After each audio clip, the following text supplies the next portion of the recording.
Good afternoon, everybody. I'm so excited to be here today. I'm Jennifer Bagley, host of Catalyst for the Trades, and I've got Mr. Chuck Staszkiewicz. Am I Almost. closer? Almost. Jeez, I've done it 3 times today. That's You would okay, think kid. I can't say a Chevrolet. Remember that? That's it.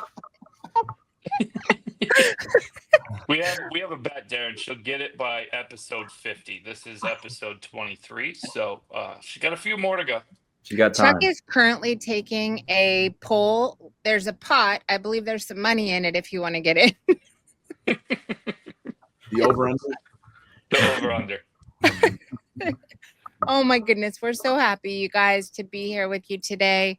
Today's very special because we don't get this opportunity very often where we get, I'm going to say, a newbie with an industry legend and another industry legend all joining at the same time. So today we're really excited to have I'm Tyler. talking about one of the greatest things in Right. the industry going into the heart of summer, sales. Right? Yeah, and I'm not sure how many industry podcasts I've watched of father and son too. So And Oh, father there you and go. son. Right? That's This right. is really exciting. So, you guys, today we're going to talk a little bit about Tyler's journey. This is the Tyler Show today. And we're just here all to support you. Tyler, tell us a little bit about your background. Pre-HVAC, pre-home services. Tell us about you. Absolutely. Well, first, thanks for having me on. This is exciting. This is my first trade podcast that I've ever done. So definitely excited to be on here. But yeah, I mean, I guess we'll start from, after high school. Let's start there. So, born in Las Vegas, grew up with my father in the trades, moved us down here to Sarasota when I was 2 years old. So I've been living in Sarasota ever since, 2005. Grew up in Sarasota, went to school here. And, after I graduated high school, my dad can attest to this as well. I had an alternate plan in mind that I was going down. So I originally was supposed to be going up to Tallahassee for college, planning on doing a whole business degree at FSU. And 2 weeks before I was planning on going over to college, I woke up one day with something telling me to not go and something telling me to pursue, the sales sides of things. And that's when I started working at my previous job, which was in the fitness industry. Well, don't forget to say that it was like 2 weeks before you were supposed to leave that you told me this. That's right. Yep, we had the dorm. We had the dorm. Dropped the bomb 2 weeks Deposit was before down. college. So I'm following in my father's footsteps. Yeah, it was funny. I had all my classes picked out, had the dorm set up, the deposit down, and just decided not to go. But yeah, so after I decided not to go, I was currently working at EOS Fitness, which is one of the more popular gyms down here in Florida.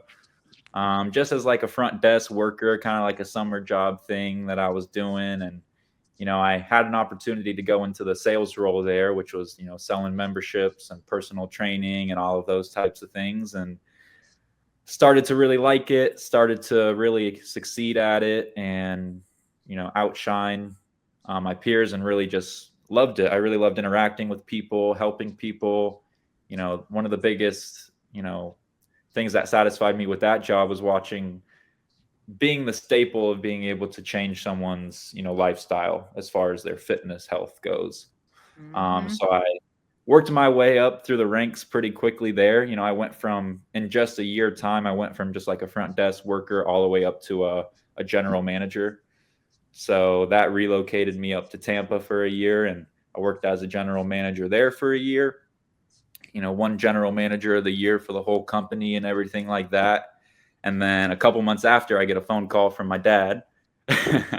And he's like, I have this really cool, interesting opportunity I want to talk to you about. And he mentioned, the sales role with DND Air, which is the company I work for now. And, like he mentioned, he trained me for about 3 weeks, learned a lot from him. And now we're here. So that's kind of the process that happened before, the HVAC. And now I'm here. So your dad is so proud because each one of those life moments, I got enormous texts or calls saying, you wouldn't believe this.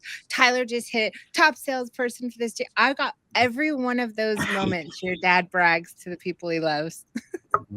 That's awesome. I'm lucky. I've got great kids. So Tyler is one of them. And you don't have to say that these days, right? Right. You know, so Tyler, it's not sexy, right? Home services isn't sexy. Selling heating, air conditioning. It's not like, I mean, top salesperson at a banging gym and you're surrounded by all these people. And then you're like, oh, HVAC. What was your first thought in your mind when he said, I've got this great opportunity selling heating and air conditioning systems? What went through your head? Scared and nervous. Scared and nervous, but confident in myself, I would say. It took me a couple weeks to make the decision. I think my dad can attest to that. You know, going from a company where, you know, you're, not to sound cocky or anything, but you're like the top dog in that role that you're in, to going to something completely new that you've never done before is definitely very scary. So I think the biggest problem that I had making that transition was just realizing that in order to, you know, continue to grow and succeed in my career, it takes those steps of overcoming those fears and overcoming those challenges to be able to grow into a better person and, you know, continue that career. Because I felt like in my previous career, my previous job, I kind of had hit that ceiling. And I talked about that with my dad. I was like, yeah, you know, this job is great. I'm doing great. You know, money's good, but I feel like I'm not going anywhere with it. I feel like I've reached my ceiling. So I think the HVAC, the trade, kind of allowed for me to break out of that ceiling and, you know, accomplish a new fear and take on a new fear and, you know, see what I'm all about in the HVAC game. But it's been fun. I've been loving it. Dude, I'm so proud of you. I got to tell you, watching, you know, I watched everything he just said from a different purview, right? And so something that he won't say for himself, but I'll say, is that he was the youngest general manager in the company, okay? And the top general manager in the company of an organization that was probably 80 to 90 units wide. So when I think back to my experience in multi-unit management, we were always looking for that person, right? So, and when you found them, they got a lot of attention. And that attention is currency. It's one of the currencies that make us love what we do, right?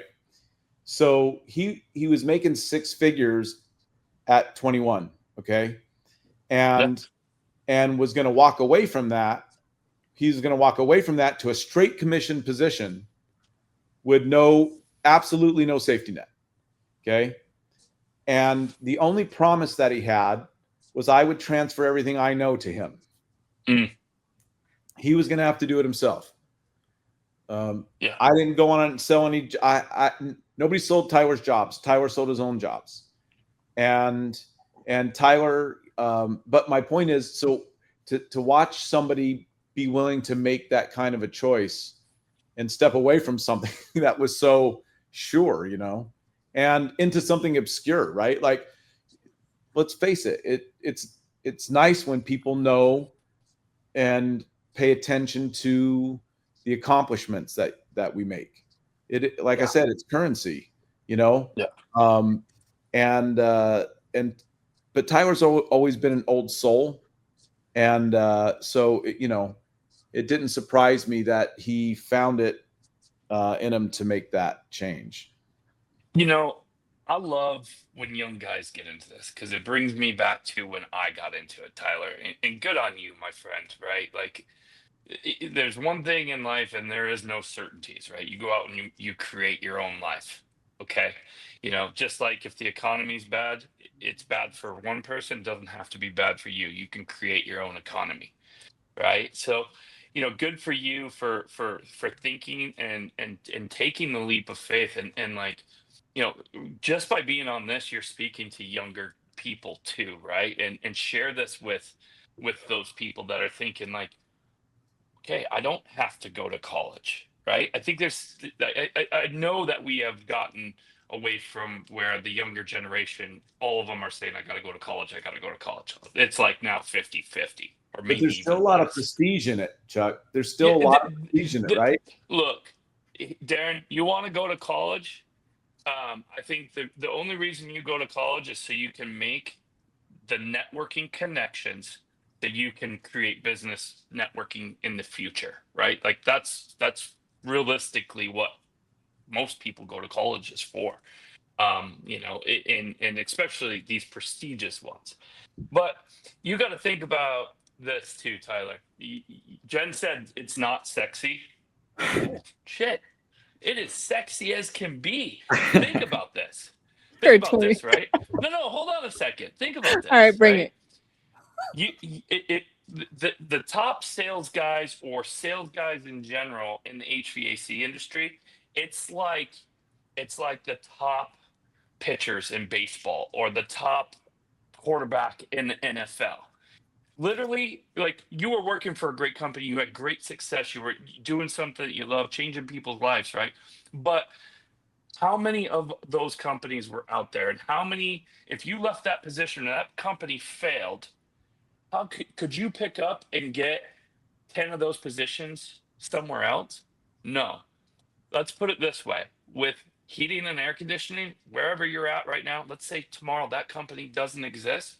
You could go out in the position that you're in, and there's 20 people that would hire you or 30 people that would hire you. And it's name your price.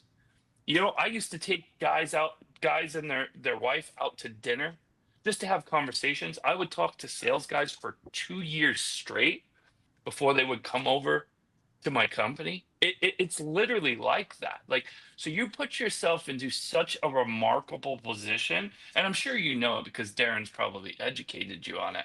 But to everyone else out there that might be listening, like you're in the Super Bowl of home services. Like that's cool. That is, that's a cool way to look at it, because you remind me of when I was first in the industry, and Yeah. I came into the industry in the same role that he's in, but I came from not much to lose. You know what I mean? Like it can't be too bad. You know what I mean? Started broke. Yeah. But it's but I remember thinking about this, and I was like, there's nothing that says that I can't. I always loved athletics a lot, and for circumstances outside of my control, I didn't get to pursue it the way that I wanted to. But I used to tell myself when I was in my truck driving to sales calls, like, I'm the Michael Jordan of this. Yeah. I'm the Mike Tyson of this. Like, I may not be as visible to all these people, but I kick ass at this. And I found that, that's what drove me so much, was to be the best, because, I don't know if it's in his DNA or what, but this dude has this maniacal drive to be the best. I'm telling you, like it's nuts. Okay. Tyler, what's your goal for the year? What's your number for the year? So First far, 12? my goal. You mean first 12? Yeah, first 12. Yeah. I mean, my first 12 goal initially was 2 million. Okay. But now I'm really pushing for 3 based off the way that I've started. That's amazing. So you know what he used to say to me? Here's the stuff he'd say to me. So I'd be training him all day, and then I'd be getting all these texts and calls at night. And he's like, so what's a good closing rate considered? And what's good? How do I measure how good I am? And I said to him on closing rate that if you can't at least close 6 out of 10 on marketed leads, you're never going to be great. Okay. If you want to be great, you got to be able to go to 10 marketed leads and close at least 6. Okay. And sometimes there's stuff that's outside of your control, right? Sometimes it's about how well the lead was set up or whatever it is. So there's all these other management pieces that go along with it, right, to make this work. But that was the answer. And he always wanted to measure himself, like how, so I wanted him to have no preconceived notions. And so when you hear him say, oh, I think I could do at least 150 to 200 million a month, or excuse me, 1,000 a month. And which would be wonderful if the other was true. But as soon as he started, he was like, "Oh, I think I undercut myself." So, and I used. Oh, I was just going to ask, what was training like? You said 2 weeks. 3 weeks. So you were ready to go to college. You were killing it in your role. You crapped out and said, "Nope, I'm in. I'm going to do this." What was those 3 weeks like? What did you concentrate on? Great question. Yeah, so I did a lot of training with my dad, and then outside of that, I did a lot myself that I'll talk about here. But with Darren, my dad, sorry, I feel weird calling him Darren. It feels weird. It's fine. Dad's fine. Yeah. So with my dad, we did about 3 weeks of training. So what that looked like, it typically consisted of, like he said, going in the morning at 9 a.m., doing 2 to 3 hours of office training. And then after that, I would ship it to an install and watch the install team. That way I can get a little better idea of, when it's actually my turn to go on sales calls, what am I supposed to be looking at? Asking the install team, what are your biggest pet peeves about salespeople? What are the things you like the most about what salespeople do? That way I can get a better idea of, when I do start, how to create a smooth process from start to finish for the customer. But inside the classroom, the first week consisted of just general HVAC knowledge. What's a heat pump? What's a straight cool? What's a mini split? I had no clue. So I was walking in clueless. So the first week was more of like industry knowledge as far as equipment goes. The second week was more of sales strategies, which included a lot of the perfect match training, a lot of the 7 principles of persuasion, a lot of those sales tactics. And then the third week was kind of like combining that all into a process, if you will. Would you agree, Darren? Yeah. Practical application. Right. Yeah. And in that go ahead. I was just going to say, you had some advantages I think a lot of companies don't have. You mentioned perfect match, where I think not everybody is set up with the technology to be able to go through the sales process and not have to know the math and the calculations in the same format. Talk a little bit about the technology support and how that gave you a lift and was able to propel you forward faster. Absolutely. Yeah. So perfect match has been beautiful. Perfect match is great. So the way that perfect match works is it basically is a platform that walks you through the full quote building process in a very detailed manner. So I think the thing that I like the most about Perfect Match is how interactive it is with the customer. Because the way that I was explained when I came into the industry, it seemed like a lot of these salespeople do like okay, I'm going to go into the house, I'm going to talk to the customer, I'm going to look at the equipment, and I'm going to ship it back to my truck for 30 minutes to build a quote and then come back in and tell them what the price is and hope they buy. What Perfect Match does, it allows me to not have to spend any time away from the customer. And what I mean by that, it has a very specific step-by-step process that I'm actually having the customer do on my computer. So they're actually clicking the buttons and they're seeing what's going on. And they're like, for example, putting in their zip code to find how much the utility rates are and putting in the size of the system and clicking on whether it's a heat pump or a straight cool, and then walking you through the process. But I think the biggest thing that Perfect Match does is it represents the value in the system as far as the total cost of ownership.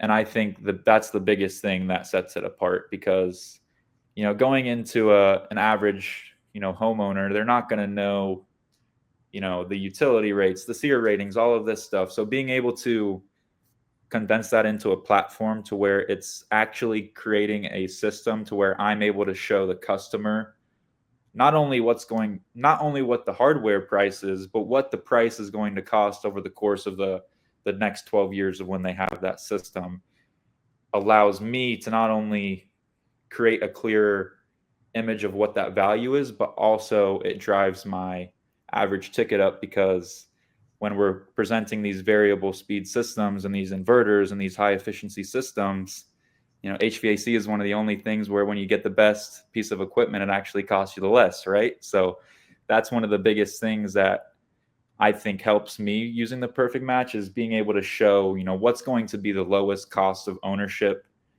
not only buying the piece of equipment, but actually when you own it. And I think that's something that the average consumer isn't thinking about. So I think that's one of the biggest things that that perfect match helps me with. Get them involved and get them away from the distractions that they Exactly. face. Exactly. Well, you know, the other thing that it does, though, is that it sets you apart. Right.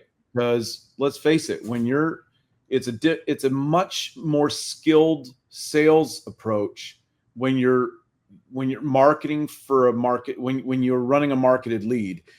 Let's face it, the only way, in most cases, the only way that the flip model from a tune-up to a sale works is if you got them captured right then and there. They're not getting a bunch of other prices. It's just like they basically say yes or no, right? Right.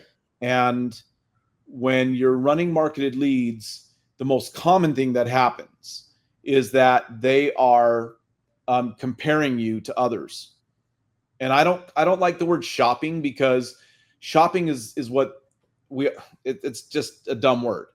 It's a comparative process. And people that are in the stage of taking action, which is what they are when you are invited into their home, they're comparative. And in most cases, it's not urgent. And in almost every system that Tyler has sold still runs. Okay. So the ability to convey value is not only in the trust factor that goes into the customer's confidence in what they're buying and why, because, you know, that whole because part of it, everything after because is the logic, right? And we give them so much of that logic that they understand that part quickly, but it's also how it more professional it makes him look, because of the fact that he's the one who's using this. Because our brain says, well, if they're this cool on this side of it, they're probably really cool on this side of it too. Yeah, and the experience, right? So what you have is, if Tyler's coming in and running that process, and then you have, okay, let's say he doesn't close that right then and there, but then you have the next guy or the next two people that come in, and they're just like, yep, it's gonna be, and they don't run a process, and they just throw out. I'm thinking, whoa, Tyler actually walked me through. I understand a lot more. I know he's going to be there if I call him, you know, if I need something in the future, right? Like that's where a lot of contractors I see fail, and a lot of sales guys fail at this too. They just think, you know, we talked about it a few podcasts ago. They just think, oh, you know what? There'll be 3 more jobs after this. There'll be 6 more calls after this. And you know what sucks about that? Love the one you're with. You know what sucks about that? Love the one you're with. It's complete. What you're just saying right now is completely what screwed up this industry. Yep. And I'll tell you what, in the category that I'm referring to, is that they have screwed up the metrics and the numbers by doing that so much that they have to sell the person who says yes something for significantly more than they should really have to pay for it, because of all the people that said no because of the way that they're going. So it's exactly what we said on the last podcast. Just talking about that. Yep. Well, listen, we this isn't a new conversation for us, right? The cost of acquisition is rising so much, and the success rate is diminishing, that you see these systems going up for these companies to be able to continue to make earnings, because that's what private equities. You don't get to not make your earnings; they have to grow, right? And so, I mean, you can be a good salesperson. You can be a good salesperson with personality. Yeah. But you'll be a great salesperson with the superior strategy and the superior tools. And Tyler has that. And I'm not saying it because he's my kid. I'm saying it because the numbers don't lie. But I think there were sequential pieces to this, right? You have, number one, Tyler is extremely personable. He's friendly. He's personable. He cares. He's a great communicator. I mean, I've mainly hung out in your backyard, but that's enough. Just my first introduction with him, and he's got it, right? He's personal and he's brilliant. He's sharp. Wanting to be a goat, that helps to have drive, right? I would agree with that. Darren, your training, like, you weren't trying to make a technical expert. You were trying to give him the tools to be proficient at being a great communicator. He needed conversational understanding. He Yes. needed conversational understanding of equipment. So when he tells you like the first week was about equipment, it was conversational understanding about equipment. Like, he can't tell you what superheat is because I don't even know what the hell that is, right? So And there's value in not being too technical. you don't need that. You don't need that. Right. I think that No. the consumer, that will pull the consumer away. That's not where Right. they are. Tyler has to listen to what's important to them and has to help them accomplish what's important to them in order to go through this process. He can't blow smoke with a bunch of technical jargon that means nothing and the consumer doesn't give a rat's ass about. That's not going to work. Right. So that's one. Why I also made him go sweat in the attic. Right. I mean, you got to go. No, you've got to understand but this is a relay race. Okay. And there's a person before Tyler, and there's Tyler, and there's a person after Tyler that makes the continuity of a good experience happen to their consumer. And he needed to understand how important handing off the baton the right way to that team is. Because if you don't, and there's resentment there because of the fact that, let's just be real, man. If you are putting your installers through shit because of your lack of professionalism and being thorough and just not acting like, a rookie, they're going to love you.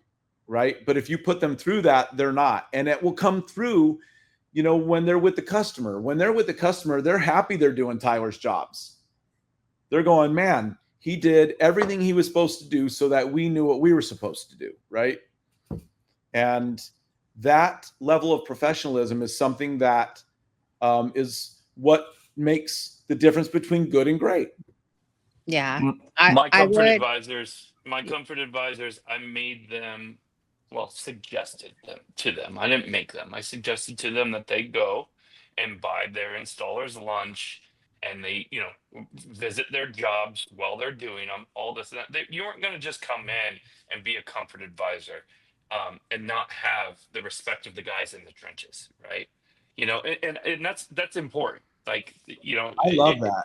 I love that you're saying that, because we again, these are things that I did, and I'm not saying that, that means that I'm great. I'm just saying that I cared, and that culture, you got to treat this like your own little business, right? 100%. And you're in control of the culture of how a guy feels about doing your job, and so everything you're saying. The guy before and the guy after is what makes Tyler look really good. So why not take care of those two guys, right? Yeah. The guy before is saying, Tyler, let me get Tyler out here. He's very knowledgeable. He's setting you up. The guys after are doing everything that you've promised to the client. So it's a working combination. Yeah. Well, I would also add in there, so we don't miss, Darren had a key point, which was they also didn't BS the customer in the marketing process.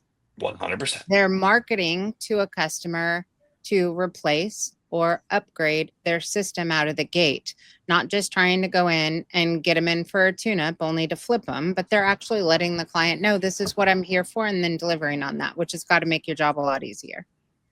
100%. So it's, it, how do you say it the right way? Ken Goodrich has a saying at Gettle. And, I know how good Ken has run his businesses. And even, though there were times when we were competitors, you know what I mean? You could never deny the fact that the dude really built something amazing. And, if you know anything about them, then you know that they do it the right way, not the easy way. And that's their motto. We do it the right way, not the easy way. And that's just like what we're talking about here. It's so I hope that there's some industry people listening to this, because I hope that they're encouraging their own kids and looking like they like their jobs and that they like the industry, so that their kids will want to go in it. It's multi-generational people, multi-generational in an industry. I have a friend and business partner whose father was a Mason, and his father was a Mason, and his father was a Mason. And that is Americana to me. You know what I mean? That's Americana. Sure. And I hope that if you're listening to this, that you're representing to, the young people around you, whether it's your kids or your nieces, your nephews, whoever it is. This is a legit industry, man. Look, if this dude does $3 million in the next 12, you understand that before he's 23, he'll be making $250,000 a year with no debt, right? No debt. And what's not baller about that? No, that's awesome. Tyler, I got a question for you. What do you do to get prepared when you go in a home? Like, you got perfect match, you got all these processes that dads. What's Tyler's method when you pull up to a client's house? Are we talking pre-call? You're just getting ready to walk in, right? Like, you've done the pre-call, they know you're on your way, you're getting ready to walk in. What is your method for going into the call? Absolutely.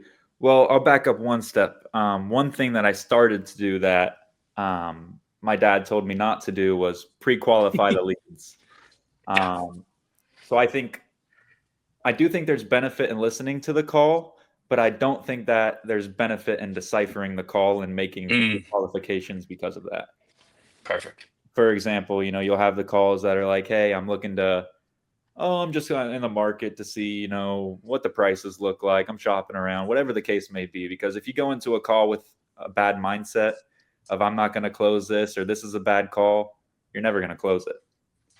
So I think the biggest thing that my dad taught me that helps me going into the call with the I'm going to close it mindset, no matter what it takes. Right. So whenever I'm walking up to the door, I'm fully 100% confident that I'm going to do everything in my power to provide a great customer experience, build a relationship, and walk out of there, happily involving the customer with a new HVAC unit. Now, I think the biggest thing that set me apart, and this is feedback that I've gotten from my customers, is the relationship that I build with them. There's times where 30, 45 minutes go by and we haven't even talked about anything HVAC related. 100%. And I think that I like what Jennifer said when we first met and we were hanging out. That's honestly what I'm trying to accomplish. I'm trying to make it seem like I'm just in your living room, back room, and we're just hanging out and we're building a friendship. We're just getting to know each other.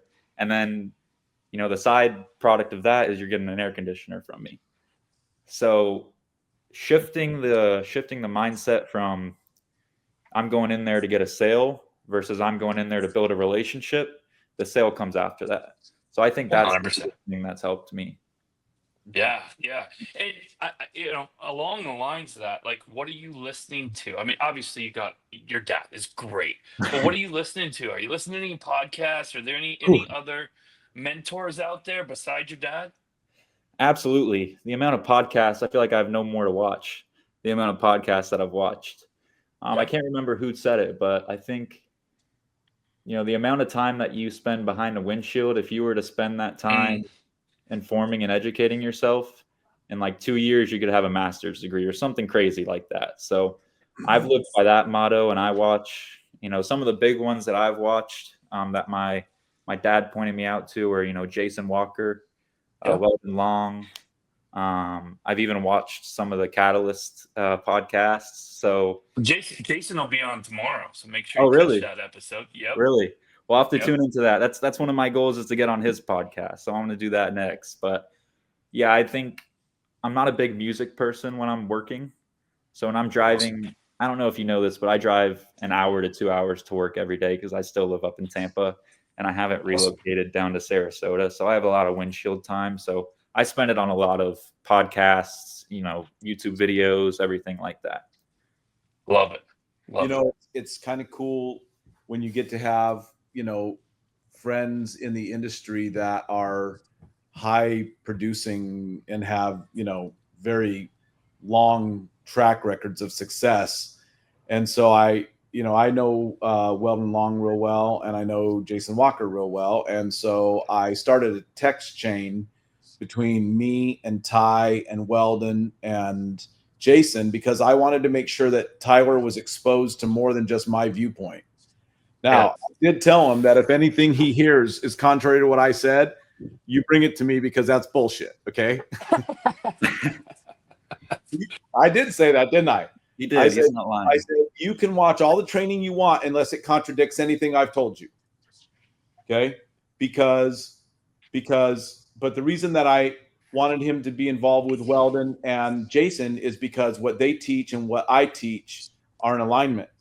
And we all subscribe to a very high relationship, high value, awesome experience for the consumer when it comes to the sales process. And so, and that's key. Like everything that you guys have both just talked about is a lot of guys try to overcomplicate it. It's not complicated. Stop, build the relationship. The sales comes afterwards. But you know what? You can't give something away you don't have. And so I just got to say that the best salespeople that I ever work around are really great human beings too. And it's like, Yes. You know what I mean? Like there's a very genuine vibe going on when you're bringing something really positive into a customer's house. And that positive thing is the truth. And one of the things that makes it so hard and so what I consider to be sometimes morally, you're making moral decisions that maybe go against what really you feel good about, because there's an air of dishonesty that happens in the way that a lot of people end up buying air conditioners. And when you don't have to, when you come in with the truth, it's completely different. There's a completely different vibe, isn't it? And it's not just truth, it's you're authentic. Yeah. If you actually care, like Tyler, you don't care about air conditioning, really. Right. You care about your client having the best experience with the company that you're working for. Bottom line. Exactly. Like, whether they buy an air conditioner from you today or not, doesn't matter. They're going to remember Tyler for a long time. And that's authentic. You did it in the gym. You're doing it now. Let me ask a question, Tyler. Would you have been so interested in taking the leap if the company you were going to work for was not technology forward? If they were still operating with pens and paper and a price book and you're having to do the math, the old school process, do you think you would have been, at your age, same time frame, would you have been attracted to the company if they were a little more old school? I definitely wouldn't have been as attracted to it, for sure. I think one of the biggest things that I saw an opportunity with was what my dad has built and the tools that he has built, and him communicating that value to me before I even took the job. It was like, okay, I understand the directions that he's trying to take this business with. So to answer your question, no, I wouldn't have been as excited about it or as enthusiastic about it to make the change if it was, old school. I think the new technological advances, the the industry is always changing and the world is always changing, and you have to adapt to that change, right? Because consumers are changing along with the way that the economy and the community is changing with all of the technology and everything like that. So being able to adapt to that puts us at a step above, because now we're a step ahead of the game when everyone else is still reacting. So I think, the tools that we have built has made it a lot easier to not only get into the industry, but have fun doing it as well.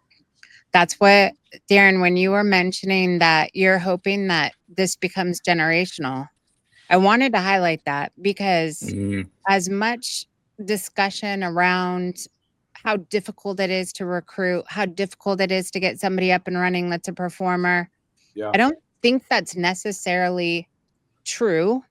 I do think it's true for some, right? And if we don't take our blinders off and start seeing that in order for us to attract quality individuals like Tyler, we need to have a tech enabled, a tech forward, a smart operation to be able to attract someone like him. If the operation is still running like snail mail and slow and behind, and if we're not leaning into technology, providing tools and so forth that give them the opportunity to get started quickly and be successful quickly, no matter if they're your kid or your neighbor, it doesn't matter who it is going to be a challenge. Yeah. Yeah. And I think any owner out there listening right now, hear the key point. He worked with Tyler for 3 weeks, and yeah, he's on the road generating money for the company. That was one of my biggest hurdles that I had to face while growing and scaling, was how do I get people in a seat generating money fast? That's it. Very, very impressive. Especially you're on pace to hit potentially 3 million in your first 12 months off of a 3-week, and you're in a truck. If you're an owner, you just got goosebumps. Yeah. Because once you figure that out, that is like, I mean, if you could duplicate it over and over and over, obviously you got to have the willingness. You can. You can have the right people. You got to have the right people. But tech listen, forward. Listen, I say this all the time when I train. It's a recipe. You start screwing with the recipe, you screw up the outcome. Okay. If you want to just do it your own self, your own way, then just do it your own self, your own way. If you're going to follow a plan that produces consistent results, I mean, that's what you should do. When I first learned this industry, I learned it from a little manual about this thick called Instafix. Okay. And there was no internet training. There was nothing like that. I mean, I read this thing. Dinosaurs were outside and stepping on the ground. I'm telling you. And so to be able to step in and do something so fast is just a testament to the whole process. But you've got to follow the recipe. If you start messing with it, you're going to just screw it up and you're going, oh, that didn't work. Well, yeah, it didn't work because you didn't use it right. One last thing I'll say. Number one, I want to make sure that we talk some metrics, because we're not talking baloney here. Okay. So Tyler has been running leads, and he reports directly to me. Okay. Real quick, Tyler, would you have accepted the position if they were not able to sustain a consistent lead flow for you? Was that part of your qualifying decision? Would you have gone and knocked on doors to build this business, or was that something you looked at? What was their marketing and lead flow? I didn't really think too much about the leads, because the way my mindset is I'm going to make it happen no matter what. So no matter whether it's one lead a day, 2 lead a day, so making it happen no matter what was my mindset. So yeah, it wasn't really too focused on asking about how many leads I'm going to be getting per day or anything like that. Well, that's not entirely true. Okay. Because I remember, here's what he'd say to me before he'd start. He's like, I want to know how leads are distributed. He goes, is it merit based? Like whoever's the best gets the leads first. These are the questions he was asking me. Okay. And can I expect to have, he may not have remembered this part of the conversation, but I do, because my answer was, it's my job to worry about the leads. You don't worry about the leads. You all you got to do is go in there and do your thing. If you go in there and do this, you'll be very pleased with the outcome. I'll say one other thing. We need to talk more when we're teaching about detaching from outcome, because guys get too attached to this imagined outcome. And and if they didn't imagine it right, if they didn't imagine reality and they're now not experiencing it, they're like, oh, this shit, blah, blah, blah, it doesn't work, whatever. And then they fall out.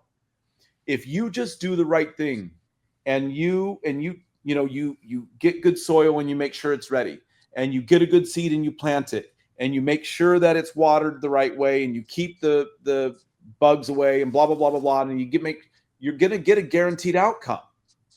The tree's going to have apples. That's just going to be the way it is. Yeah. And so Tyler, and this is why I say old soul, because it's not too many 21-year-old people that you can talk to and say, listen, do you understand what I'm telling you right now, this concept? You will screw yourself up because your mindset will be whacked, because you'll be looking at everything through a lens that is worrying about the outcome. Don't worry about the outcome. Just follow these steps. So he's run leads for 2 months now. So April and May are his first 2 months. He did 197,000 and in May. And again, I'm going to tell you right now, almost zero turnovers. It was almost 100% marketed leads. I want my salespeople running marketed leads so they stay very, very sales fit. Do you understand? Okay. Number 2, this month, he's at what, 223? Yeah, I'm at 223. Hoping to break 250 at least. He's got a couple he's still talking to and working on, but and we still have 2 days. So the last thing I'll say is this. What I watched in Tyler was a person who disciplined himself to train after he and I were done that day. So, yeah. I mean, and if I had a meeting and I'm just like, hey man, I'm sorry, I got a meeting, then he would be sitting right outside my office at the table, and I could hear him. He's watching videos, and I mean, he did the work. He did the work. If you take a guaranteed proven method and you apply that kind of champion behavior behind it, you're going to get a guaranteed outcome. And so, that's what it is. And this message isn't about shining light on Tyler. This message is about saying, listen, here's a person who made a difficult choice, and look what the outcome has been. And the other thing he wanted to know about was upward mobility. And I said this to him: you're in an industry where there's more opportunity than there are qualified people.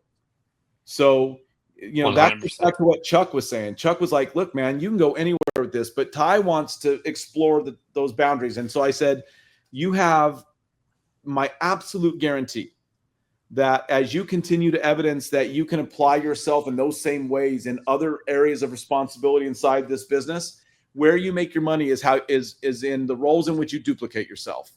Okay. You're not going to just step up to some role and think that, well, because I made this as a salesperson, I'm going to make even this as a manager. The only way you make that kind of money and it continues to compound is when you duplicate yourself in others. And that is something that, he says he wants to do. And I have absolutely no doubt that he will accomplish it. And, we'll be doing another podcast, but love it. Yeah. So. Love it. Awesome. Tyler, you got any last words for everybody out there? I would just say stick to the process. Consistent processes lead to consistent results. If you're having a bad week, don't try and change up the process expecting a different result. Like my dad said, detach yourself from the outcome, stick to the process is right, build relationships, and the results will follow. Yeah, you got to shake off the bad days. The hardest part. That's one thing. And it is. That's been my biggest challenge. But I was at the wine shop the other night, and he calls me because he had just told me that he had just made this sale for like $12,500, and he calls me, and I won't tell you what he actually said, but he's basically telling me that the lady, the customer had waited him out all day. They were supposed to be going in tomorrow. She authorized all the paperwork and the process and called him back. No, texted him and said, I talked to my dad. We're going with a rude. Thanks for your time. He was pissed. But I said to him, it doesn't matter. Take it off. It doesn't matter. Those are the one. Yeah. Those are in the 30 or 40% that you're not going to sell. So who cares? Tyler, and here's where I would go with that. I would take a look at and see if there's anything in the process that you might have missed out on or skipped out on or that you could tweak. Those were my favorite ones because I'm like, oh, that ain't going to happen to me again. Right. And that's another thing I'll add is one thing I like to do after my calls. I like to pull off somewhere in my truck for 5 minutes and just debrief the call. Like step by step, what could I have done better in that call to lead to a different result? So I'd have to agree. Do you have applaud yet? Do you have a applaud device? No. I have one you can have. Yeah, take the applaud and start using it on every single call, and it'll break it down for you so you can see word by word. It's like Rilla, but not tied to the CRM and all that stuff. I think that is an excellent idea. And I love it. I'm proud of you, my friend. I just met you and I'm proud of you. I'm looking at your dad smiling and grinning and like, this was an amazing show. I appreciate you guys coming on and sharing this journey with us. Absolutely. I've got 2 of my kids in the industry now. So, and they both work at D&D and equally as talented in another realm as Tyler is his brother Bagley, who is a master installer. And so, it's I'm lucky to be surrounded by great people and really makes me happy to be able to expose them to great people because, I want Tyler to know Jen Bagley and I want Tyler to know Chuck Staszkiewicz and I want, I was close. Love it. You were close. If I would have just stopped at the Staszkiewicz, I think I would have had it, right? Close. You're like this close. All right. I won't tell you either. But, and I told him that surround yourself with the best people. That's what winners do. You hear those memes and everything all the time. It's because it's true, right? Is that if you want to be great, detach your ego and find the best people to be around that you can, and then rise to their level, and then find better ones and rise to theirs. You know what, Tyler? I thank you even more because I learned something from you today. And when I take everything and approach like that, like I humble myself so much, and I don't care if it's my 8-year-old son teaches me every single day, right? And it's staying that humble and being able to just recognize it, that anyone that you meet can teach you something. So I love it. Jen, what do you got to say? Oh, Can't hear you. I can't hear you. Anyways. Sign language. No. We will wrap it up. We will see you guys tomorrow. Catch the episode tomorrow. Tyler, I know you'll be listening. I'll put in a good word with Jason for you too. Let's do that. Thank you. Absolutely. Jen, are you there? You're back? I am. Well, perfect. No. Okay, so I unplugged the microphone. Tyler, I am so proud of you. As a mom and a parent and watching you grow up, I'm so proud of you. And the number of times your dad has called or we've been with him and he's talking about you. I've seen tears in that goat's eyes so many times talking about you. It warms my heart. I'm so proud of you, and you're an example for the industry. You're going to have your own show and you're going to be teaching other companies how to do this as well. The light is on you, my brother. Absolutely. I appreciate it, guys. Thanks, everybody. Thanks for tuning in, and we will catch you tomorrow. Bye. Thanks, everyone. Yeah.